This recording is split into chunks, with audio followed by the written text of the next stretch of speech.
গেল ১১ মে কক্সবাজার টেকনাফ উপজেলার নীলা ইউনিয়নের নয়াপাড়া রোহিঙ্গা ক্যাম্পে মোহাম্মদ আলম নামক এক রোহিঙ্গা যুবককে গুলি করে হত্যা করে দুর্বৃত্তরা। নিহত রোহিঙ্গা যুবক নয়াপাড়া মুহসনী ক্যাম্পের ব্লক এর মৃত আমির হামজার ছেলে।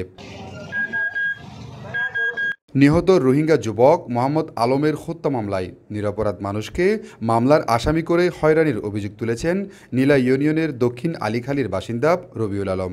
ভুক্তভোগী রবিউল আলমের দাবি, তিনি দীর্ঘদিন পরিবার নিয়ে কক্সবাজারে বসবাস করে আসছেন। মামলার প্রাথমিক তথ্য বিবরণীতে উল্লেখ করা হয়, গত ১১ মে ভোর আনুমানিক 7:30টায় ৩ নম্বর আসামি রবিউল আলম নয়াপাড়া মুহসনী ক্যাম্পে ঢুকে নিহত মোহাম্মদ আলমকে গুলি করে হত্যা করে। কিন্তু ভুক্তভোগী রবিউল আলমের কক্সবাজারের ভাড়া বাসার সিসিটিভি ফুটেজ বলছে 7:30টায় কক্সবাজারে অবস্থান করছেন তিনি। পূর্বশত্রুতার জের ধরে আইনশৃঙ্খলা বাহিনীকে ভুল তথ্য দিয়ে এই মামলায় জড়ানো হয়েছে বলে দাবি ভুক্তভোগী রবিউল আলমের। আমি যেহেতু ওই এলাকার আলীখালীর একজন বাসিন্দা, আমি বর্তমানে কক্সবাজার থাকলেও তো আমি ওই এলাকার একটা ছেলে।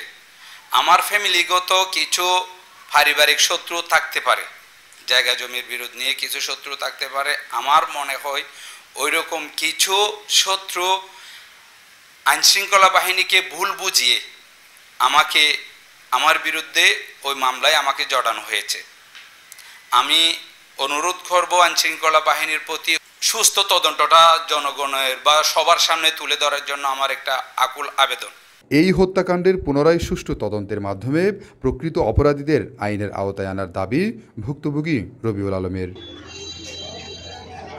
News desk, TTN।